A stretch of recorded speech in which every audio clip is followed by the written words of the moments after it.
and 150 organizations that are determined to get these bills across the finish line this next legislative session. Next, I want to call up Assemblymember Al Taylor, one of our champions in this campaign.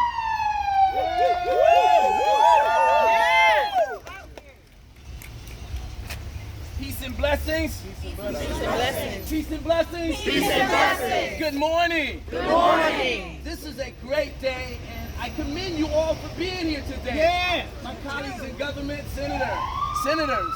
Because you know what's amazing? Culture will tell you you ought not be here. Shame on you for being here. You see the state of our nation. You see the ads that they ran for the last 4 months about our black and brown kids that are incarcerated, that they're no good. If you're young enough to remember, they did the same thing in the 80s with Willie Horton. Tell them that. They want to drive fear. And how dare you legislators step up with all the stuff that are going on and ask people to get a second chance. Imagine getting someone to look back at the minimum sentence. Are you crazy? That's where they belong. But let me speak from another hat. Go ahead, brother. Some of us are faith believers. Yeah. But if you're looking in a book called The Recent Testament, I won't call it the new, but 99% of the book was written by an incarcerated person. Woo! It talks about redemption. See, we don't want to talk about those things. But what we do want to do is make sure that our brothers and sisters that don't look like us in the northern regions of this state are able to send their kids to school off the back of our kids. That Let's unpack this. We got people, and don't think of somebody 80 years old. Think about the 20-year-old. Okay. Think about the 18-year-old. Or the 16-year-old that went in and they said there are no redeeming qualities. That's what we're talking about. Community, not cages. Community, not cages. They're telling you that your loved ones and those that are incarcerated has no business in the state of New York unless they're locked up. That's a problem. I asked my colleagues to join me. I'm a proud sponsor, co-sponsor, and that we continue to fight and do not let the media tell us what we can't do. That's right. Who do we save and who do we get rid of? But let's start to educate so we don't have to put them here. Yes. They shouldn't even have to be there. Yes. This, when I was a kid, was a hospital. My little sister was born here. And they turned it into a correctional facility. I learned stickball in that street over there. My family was over here. My mother went to school over there. Stickball in the block right there. Anybody know how to play stickball? You know, it's an art. You know how to play handball? It's an art.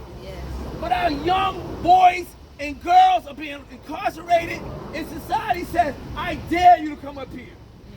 I want to encourage you again to continue to fight. The squeaky wheel gets grease. Yes. You feel me? Yep. Right, and somebody's gonna look at this and they're gonna smooth past it and say, well, they're incarcerated, that's where they belong. Well, if it wasn't for Judge Bruce Wright, he gave me a second chance. All right. Bruce. Yes, If I made it to the military, I would be just coming home. Because I saw nothing great about the life that I was living in. That's right.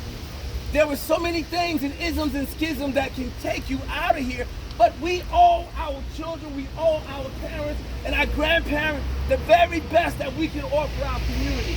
And right now, we need to fight for those that need to be home already. And while they're there, let's educate them. Let's not just stop bringing them home. Yes, that's Let's right. give them the tools and the resources necessary to come home. Yes, that's right. Because they don't give you anything, they want you to go back.